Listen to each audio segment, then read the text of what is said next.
तो जैसी उम्मीद थी ठीक वैसा ही हुआ। सत्र खत्म हुआ लेकिन सियासत शुरू हो गई। सत्र खत्म, सियासत चालू।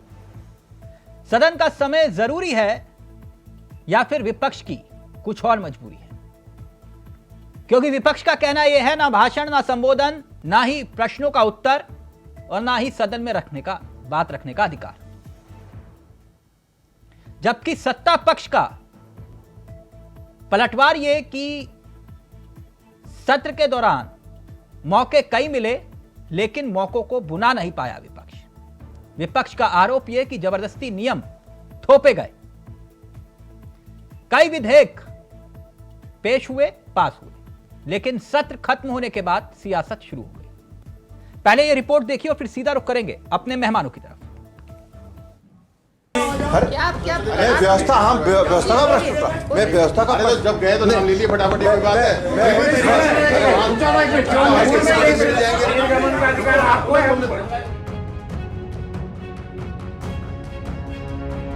देवभूमि में शुरू हुआ बजट सत्र तो खत्म हो गया, लेकिन सियासत अभी भी सुलग रही है।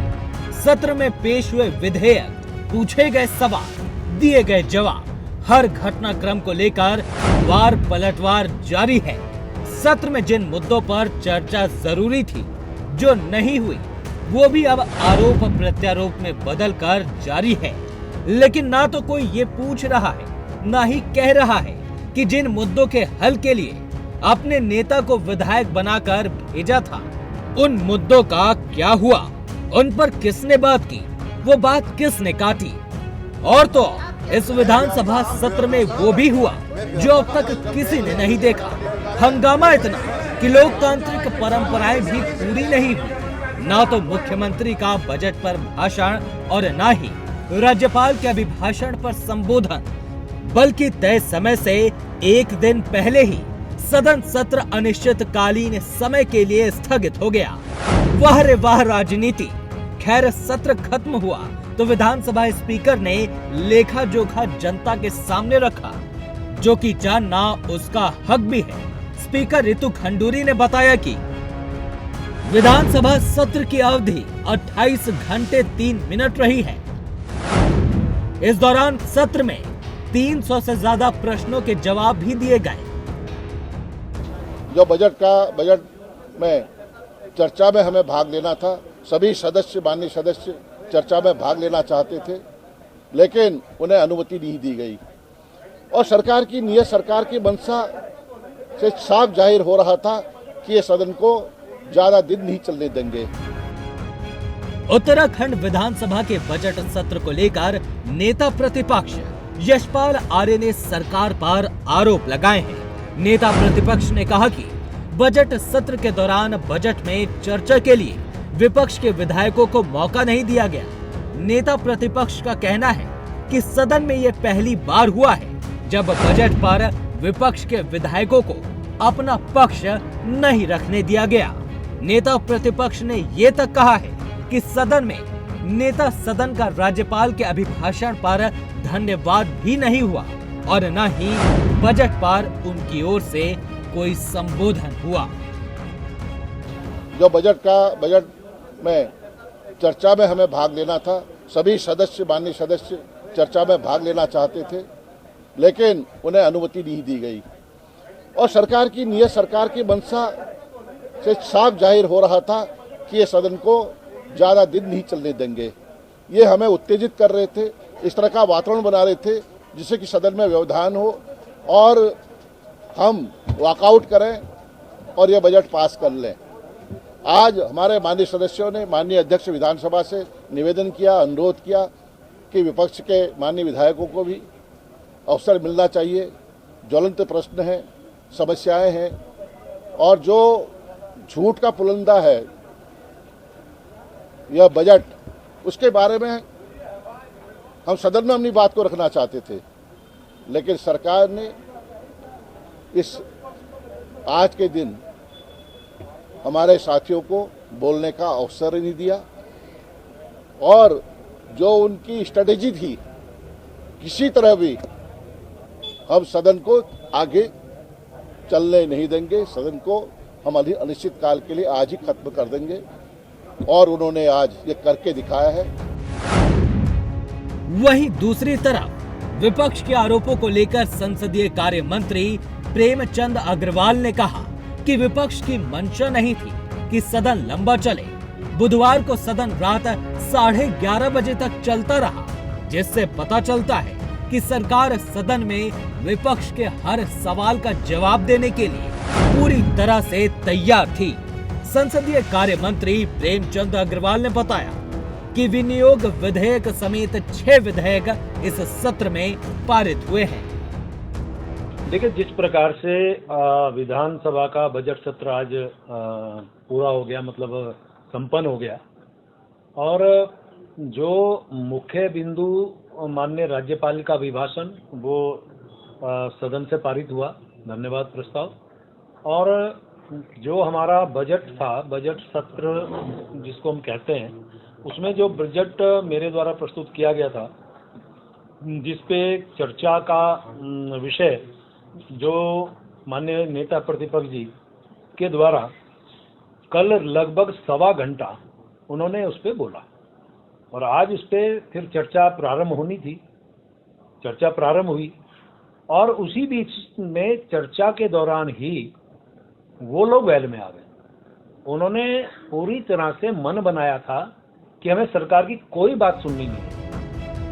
उत्तराखंड विधानसभा के बजट सत्र का इतिहास रहा है कि सदन में कभी भी बजट सत्र लंबा नहीं चला। बजट सत्र जिसके लिए 10 से 15 दिन सदन में चर्चा होनी चाहिए, वो सदन के भीतर 4 दिनों में सिमट जाती है, जिससे पता चलता है कि सदन के भीतर सत्ता पक्ष और विपक्ष एकजुट होकर सदन चलाने की मंशा ही नहीं रखते हैं। इंडिया वॉइस के लिए देहरादून से अभय कैंतुरा की रिपोर्ट।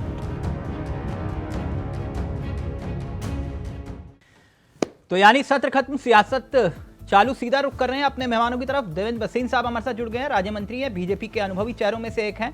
आशीष नोटियाल जी हमारे साथ हैं, कांग्रेस के चेहरे हैं, और साथ ही साथ उमा सिसोदिया जी हमारे साथ हैं, जो कि आम आदमी पार्टी का चेहरा है। आप सभी का बहुत बहुत स्वागत है। सबसे पहले भसीन साहब, आपसे इस चर्चा की शुरुआत, संवैधानिक प्रक्रियाएं और सदन के भीतर सदन कैसे चलता है, उन सब प्रक्रियाओं से आप वाकिफ हैं, इसलिए मैं आपसे इस चर्चा की शुरुआत कर रहा हूं। जरा उत्तराखंड की आवाम को यह बताइए कि कभी धन्यवाद प्रस्ताव के दौरान मुख्यमंत्री ने भाग ना लिया हो, ऐसा कभी उत्तराखंड में हुआ है? पहली बात तो ये है कि जो कांग्रेस के नेता प्रतिपक्ष बात कह रहे थे कि सत्ता पक्ष के लोग इन्हें उत्तेजित कर रहे थे कि वॉकआउट कर जाएं, तो बड़ी विचित्र बात कह रहे थे। और ये कहना कि अपने आप में कि जो बजट पर हमें बोलने की इच्छा थी लेकिन बोलने नहीं दिया गया, तो भी अपने आप में विचित्र बात है। कारण यह कि बजट प्रस्तुत हुआ, और बजट के बाद जब चर्चा शुरू हुई तो विपक्ष से कहा गया कि अपनी बात वो रखें, लेकिन विपक्ष के जो विधायक थे वे वॉकआउट कर गए, ये सबने देखा।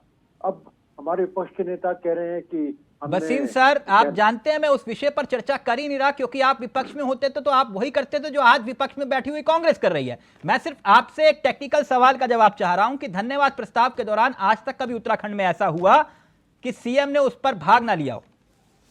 सीएम भाग लेते हैं, लेकिन एक बात और मैं कहना चाहूंगा आपसे कि एक सामूहिक दायित्व की प्रक्रिया है लोकतंत्र के अंदर। हाँ। अगर नेता सदन नहीं है और नेता जो है सदन जो है किसी कारण से हम ये बात नहीं कह रहे हैं, लेकिन जो उनके अन्य साथी हैं या जो संसदीय कार्य मंत्री हैं वे अपनी बात को कह रहे हैं, तो सरकार का पक्ष आ रहा है। इस सामूहिक प्रक्रिया के उसमें सर आप मेरे सवाल को गोल कर रहे हैं, मैं आपसे फिर पूछ रहा हूं। सर मैं आप तो ये कह रहा हूं आपसे, सर आप उत्तराखंड के सबसे बड़े कॉलेज के प्रोफेसर रहे हैं, और छात्र जब तक समझता नहीं है तब तक उसको समझाया जाता है। मैं समझ नहीं पा रहा हूं जो आप उत्तर दे रहे हैं। मैं सिर्फ इतना जानना चाह रहा हूं कि प्रोफेसर साहब, सर मुझे इतना समझाइए कि कभी ऐसा हुआ, छोटा सा प्रश्न है, कि धन्यवाद प्रस्ताव पर चर्चा में सीएम ने भाग ना लिया हो? बस इतना सा सवाल है। लेकिन ये अधूरी उत्तर होगा अगर मैं हाँ या ना का उत्तर दूंगा। जब तक मैं पूरी बात नहीं कहूंगा तो आपको भी पूरी बात स्पष्ट नहीं होगी।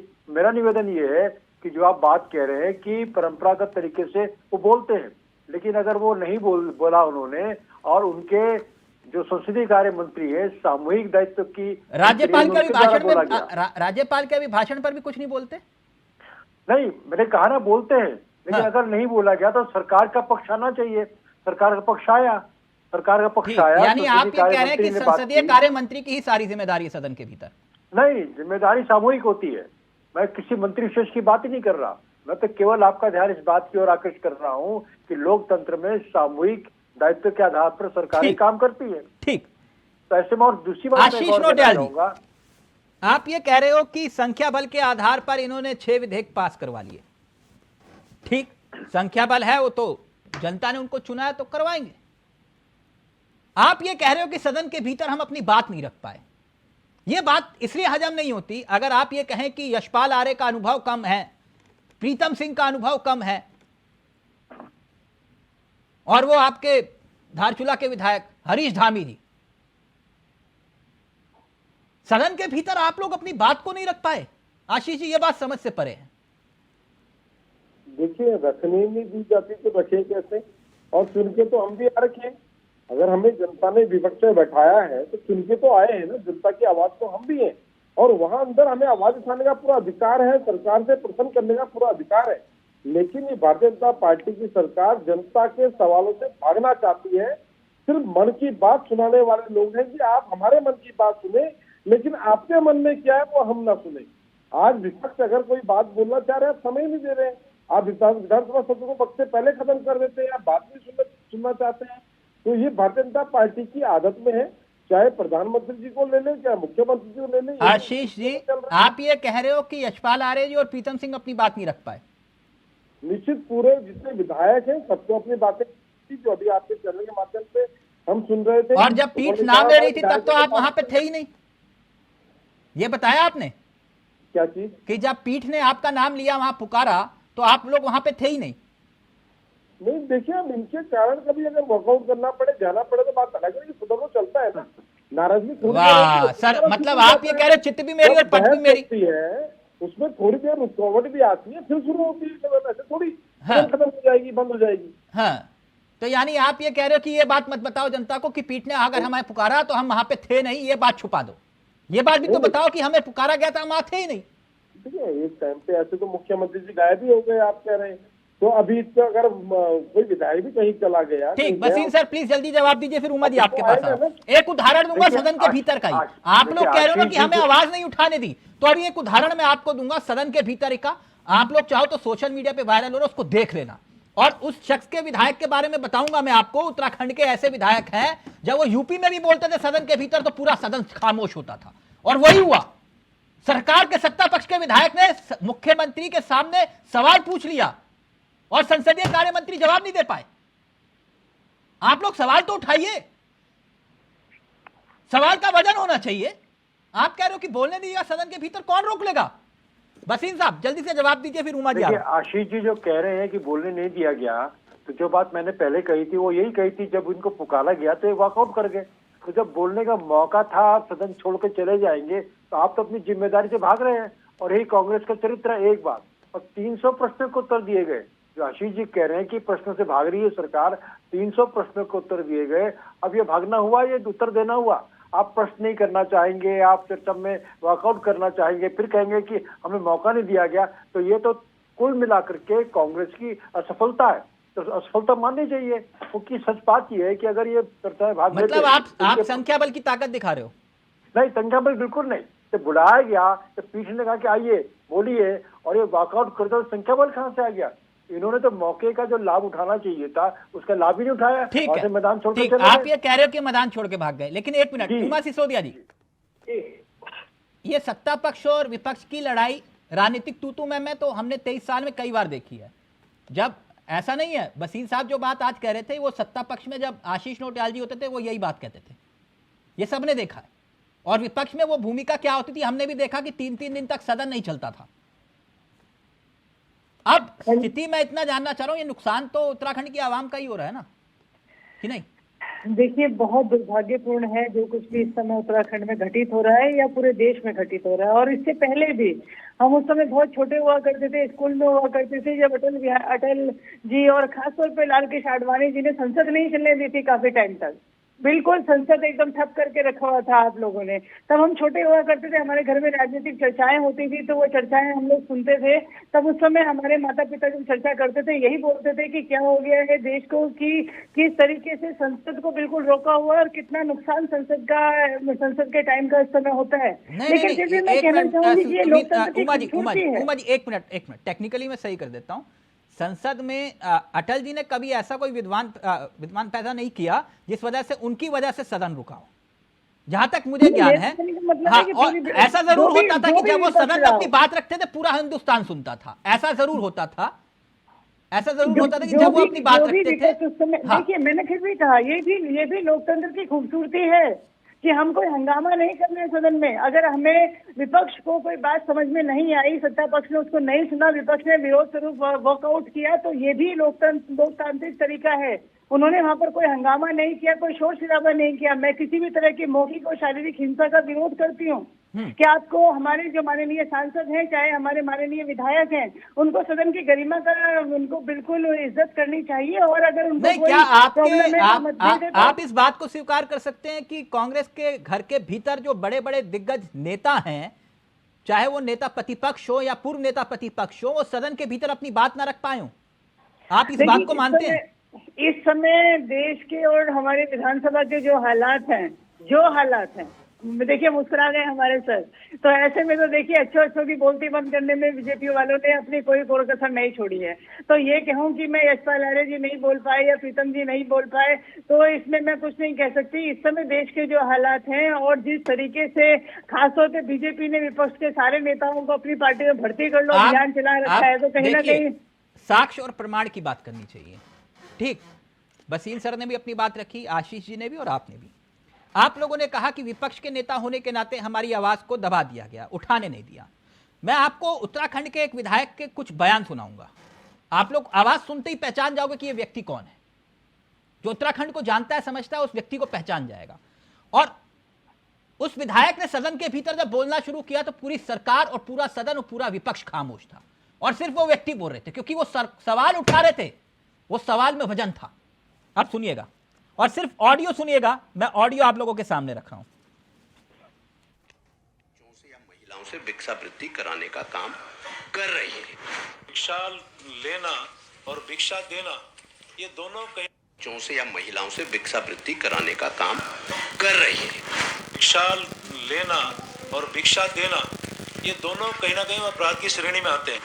हर चौराहे पर जिसको हम सब लोग रोज देखते हैं, भिक्षुओं की गिरोह बंद होकर के काम कर रहे हैं। बहुत मानवीय विषय है। माननीय मंत्री जी ने कहा ये नहीं लग रही आप लोगों को कि भिक्षावृत्ति को रोकने के लिए बहुत एक विधायक, सत्ता पक्ष का विधायक नहीं लिए जा सकते। सरकार से सवाल पूछता है निरंतर, जैसा मान्यवर हम सब और भिक्षावृत्ति को लेकर देहरादून के सड़कों पर, यदि देहरादून का ही मैं उदाहरण कोट करूं, और सरकार से सवाल पूछ रहे हैं, सड़कों पर हर चौराहे पर जिसको हम सब लोग, और पूरी सरकार खामोश हो गई, और आप लोग कह रहे हैं विपक्ष होने के नाते आपको आवाज उठाने नहीं दी। मुन्ना सिंह चौहान सदन के भीतर इतना गंभीर विषय उठा रहे थे और आप लोग कह रहे हो, तब सरकार मौन हो गई। अपने विधायक ने पूछ लिया सरकार से सवाल कि कर क्या रहे हो, ये बताओ, ये भिक्षावृत्ति चल रही है उत्तराखंड में। आशीष जी, इसलिए ये बात हजम नहीं हो रही मुझे, जो बात आप कह रहे हो। देखिए, तो बोलने का समय किसको कितना मिलता है उस पर डिपेंड करता है महाराज। अगर बोलने से दिया जाएगा तो फिर करेंगे क्या? आपने कहा भाई हो गया, उनका तुम्हारा टाइम हो गया, बैठ जाओ। यहाँ तो इस तरह विपक्ष को बोला जाता है, विपक्ष है ही नहीं, विपक्ष की बात सुनी नहीं जाती है, विपक्ष को समय नहीं दिया जाता, उसको समय ऐसे खराब कर दिया जाता है। हल्लाओं में देखिए बीजेपी वाले कैसे नारे लगाने शुरू कर देते हैं, हल्ला करते, खुद ही सदन को नहीं चलने देते, दूसरा क्या नहीं चलने देगा, ये अपनी पार्टी में नहीं चलने देते सदन, जबकि आप पूरे बहुमत की सरकार है, आप नारे लगाना शुरू कर देते हैं खुद ही बेमतलब। तो इस तरह का तो ये लोग काम करते हैं, जब विपक्ष बोलता है उसकी बात ही नहीं सुनने देते हैं। अच्छा, तो आपको बोलने नहीं दिया और चौहान साहब पूरी सरकार को घेर रहे थे, चौहान साहब के लिए स्पीकर ऑन कर दिया इन लोगों ने। निश्चित होता है, जब इनके विधायक कोई बात बोलेगी तो सुनते हैं लोग, हमारी बातों को नहीं सुनते, तभी मान्य विपक्षी नेता ने अब आप इत्तेफाक रखेंगे जो मैंने ऑडियो सुनाया? आप सदन के भीतर का एक और नजारा दिखाऊं आप लोगों को कि सदन के भीतर क्या चल रहा था। प्लीज जरा प्ले करिएगा और जरा देखिएगा आशीष जी क्या हो रहा था सदन के भीतर। प्ले करिए। अरे व्यवस्था हम व्यवस्था का प्रश्न उठा, मैं व्यवस्था का अरे तो जब गए तो नाम ले लिए फटाफट, ये बात है।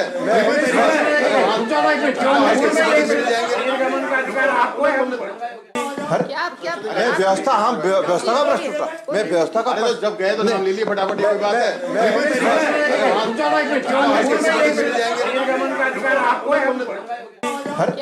अरे व्यवस्था हम व्यवस्था का प्रश्न उठा, मैं व्यवस्था का। तो सरकार की तरफ से जवाब तो आ रहे थे, आप लोग सुनना नहीं चाह रहे थे। आशीष जी, ये तस्वीरें तो यही बता रही हैं। ये सवाल क्या दे रहे होंगे, जवाब क्या दे रहे हैं, तो क्या होंगे तो नहीं पता होगा। विधानसभा के अंदर वो बैठे थे, अगर उन्हें गलत लगा होगा, सही जवाब नहीं दे रहे तो उन्होंने बोला होगा। ठीक, वसीम साहब, और सदन में बहस होती है, इसमें क्या दिक्कत है? वसीम साहब, ऐसी बहस तो होती है सदन के भीतर, तो ऐसा भी बहुत कुछ हुआ जो पूरे उत्तराखंड ने भी देखा। तो विपक्ष कौन सी नई बात कर रहा था कि आपने सदन भी पूरा नहीं चलने दिया? देखिए, सदन तो पूरी तरह से चलने की नियत सरकार की भी थी और पीठ के द्वारा भी लगातार प्रयास किए जा रहे थे, लेकिन कांग्रेस की जो भूमिका रही वो नकारात्मक रही। और मैं आशीष जी का ध्यान आकर्षित करना चाहूंगा, जब इनके विधायक सरकार के ऊपर कुछ प्रहार कर रहे थे, कुछ आरोप लगा रहे थे, तो सबने अपनी बात को रखा और सत्ता पक्ष ने पूरी बात को सुना और उसके बाद हमारे माननीय मंत्री ने उनकी बात को काटा, उनकी बात को नकारा, हर बात को उत्तर दिया, हर बात को उत्तर दिया। तो ऐसे में सरकार बात सुनना भी चाहती थी, उत्तर दिया भी गया, लेकिन बजट का जो महत्वपूर्ण पक्ष आया सामने तो लोग वॉकआउट कर गए। और जो आशीष जी कह रहे हैं कि हमें प्रश्न नहीं उठाने दिए, 300 प्रश्नों को उत्तर आने का यही मतलब है कि पूरी चर्चा हुई है और कोई पेंडेंसी नहीं रही। और उमा जी एक बात जो कह रही थी अटल जी के बारे में, तो आपकी बात में एक बात और जोड़ना चाह रहा हूँ। अटल जी ने कहा था कि जो प्रश्नकाल होता है वो विपक्ष का अधिकार होता है और विपक्ष में कोई भी पार्टी हो तो उसको जो है प्रश्नकाल का पूरा। तो आपको याद नहीं रहता सदन में आप होते हैं, अटल जी ने ये बात बोली थी जी, तो विपक्ष को मौका दे देते सर। नहीं तो मौका तो दे रहे थे, मौका तो उनको दिया ही जा रहा था, लेकिन जहां दिशा में जा रही उत्तर थी नहीं दिया सर कि सदन के भीतर जो बातें हुई वो तो ठीक है, लेकिन सत्र कब तक चलना था? इस सत्र के लिए जो प्रारंभिक तौर पर 4 दिन का तय हुआ था, उसके बाद जो है कार्य मंत्रणा समिति ने इसका एक्सटेंड किया होगा, लेकिन जब कांग्रेस की भूमिका सामने आ रही है, पहले खत्म हो गया सत्र, तो उसके बाद 11:30 बजे तक रात को चलता रहा सत्र। कल रात्रि को 11:30 बजे तक सत्र चला है और उसके बाद बजट पारित करने के बाद जो है ये नूरा कुश्ती चल रही है, स्थगित कर दिया। नूरा कुश्ती चल रही है। तिलक जी, अभी हम लोग और आपके साथ भी और दूसरे चरण से बहुत सारी डिबेट से हम लोग बैठते हैं, हम कुछ प्रश्न पूछते हैं बीजेपी के प्रवक्ताओं से, उसका आंसर वो कुछ और देते हैं। तो जो इनका जो मतलब मैं कहूँ इनकी जो आदत है कि प्रश्न के जो उत्तर है उनको गोलमोल जवाब देना, यही कुछ कमोवेश स्थिति में समझती विधानसभा में भी रही होगी। क्वेश्चन कुछ और पूछे जा रहे हैं, आंसर उनके कुछ और आ रहे हैं, तो बहस की स्थिति हुई और विपक्ष ने जो है वॉकआउट कर दिया। अगर हमारी सरकार विपक्ष का इतना सम्मान करती तो ये जो बिल आप लोगों ने पास किए हैं वहां पर बहस कराने की बजाय पहले ही सब लोगों को एक बार बुलाकर बात की जा सकती थी।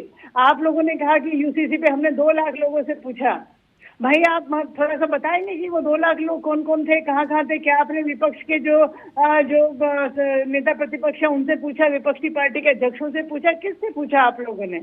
आप सिर्फ आंकड़े प्रस्तुत कर देते हैं कहीं पर भी कि हमने 2 लाख लोगों से पूछा, इसलिए विपक्ष को बोलने की आवश्यकता नहीं है।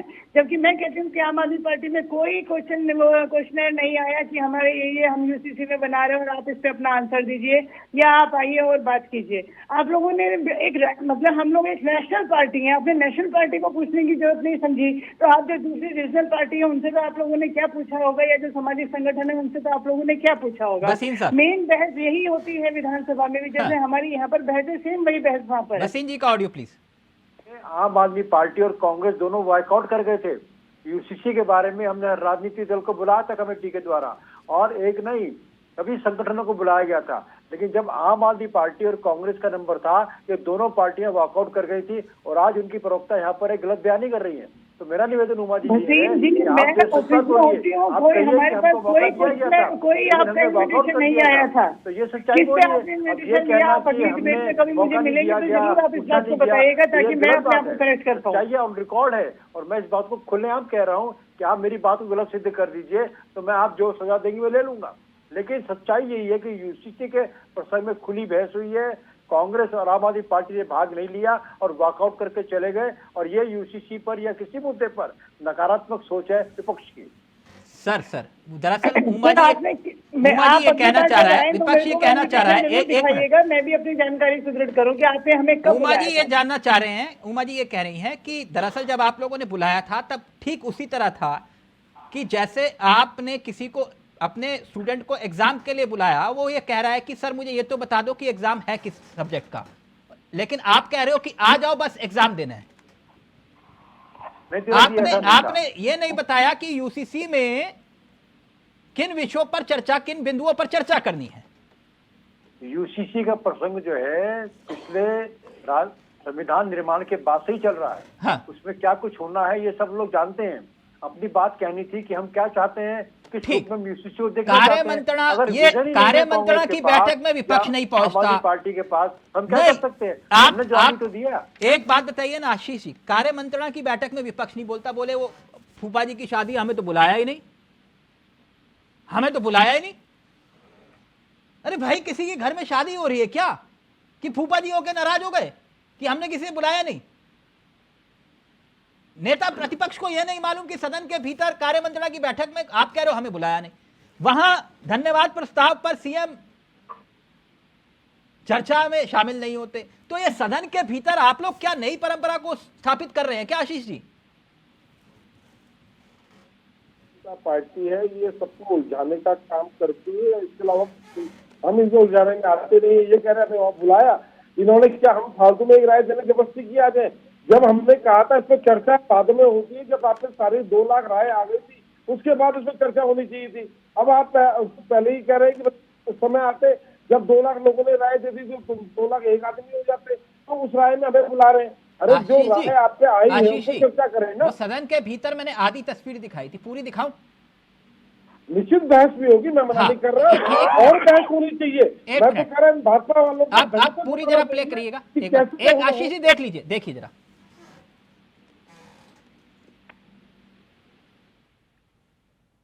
मैं व्यवस्था का जब गए तो नाम ले लिए फटाफट, कोई बात है? मैं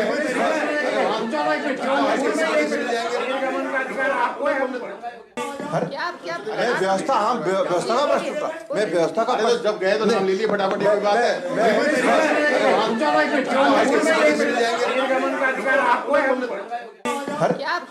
व्यवस्था, हाँ व्यवस्था का प्रश्न उठा, मैं व्यवस्था का जब गए तो नाम ले लिए फटाफट, कोई बात है? मैं व्यवस्था, हाँ व्यवस्था का प्रश्न उठा, मैं व्यवस्था का जब गए तो नाम ले लिए फटाफट, कोई बात है?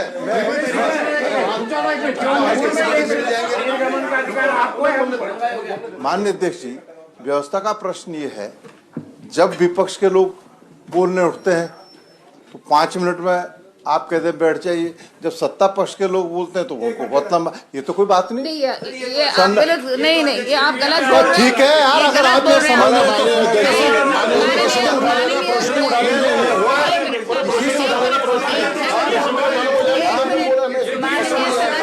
ये प्रोसीडिंग से पता चल जाएगा,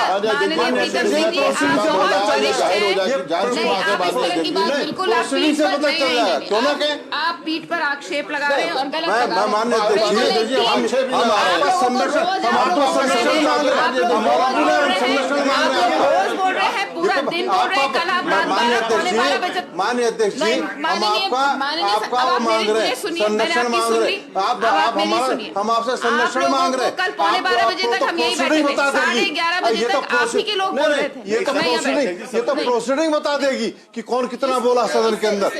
कल 11:15 बजे तक हम यहाँ बैठे थे। 11:15 बजे तक क्या बोल रहे थे, सभी बोल रहे थे। क्यों ना बोले? आप सत्र, दोनों पक्ष बोलेंगे। सरकार सत्र नहीं चलाना चाहती, सरकार सत्र नहीं चलाना चाहती। आशीष जी, वही बात है, पीठ तो यही कह रहा है कि भाई 11:30 बजे तक रात को बोले थे। देखिए ये कह रहे हैं बोलते नहीं है, अब बताएं बोल रहे थे, बोलने नहीं दे रहे, अभी पिता जी बोल तो रहे। और मैंने जो बात आपसे थोड़ी पहले कही थी, हम बोलते हैं तो आप हमें नीचे बैठाए थे, वो बोलते हैं तो बोलते रहे। उत्तराखंड के सामने नजीर साबित हो रही है, जो हो रहा है वो ठीक नहीं हो रहा है। ये उत्तराखंड के मुद्दे उठते हैं सदन के भीतर, सत्ता पक्ष और विपक्ष के बीच तकरार जरूरी है, लेकिन उनको मत भूलिए जिन्होंने सदन में चुन के आप लोगों को भेजा है, इसलिए इसे सूबे की सबसे बड़ी पंचायत कहा जाता है। थैंक यू सो मच, बहुत बहुत शुक्रिया बसीन सर आपका भी, उमा जी आपका भी, और आशीष जी आपका भी। तो आरोप प्रत्यारोप, सियासत शुरू हो चुकी है, सत्र भले ही खत्म हो गया। नमस्कार, जय हिंद, जय भारत, जय उत्तराखंड।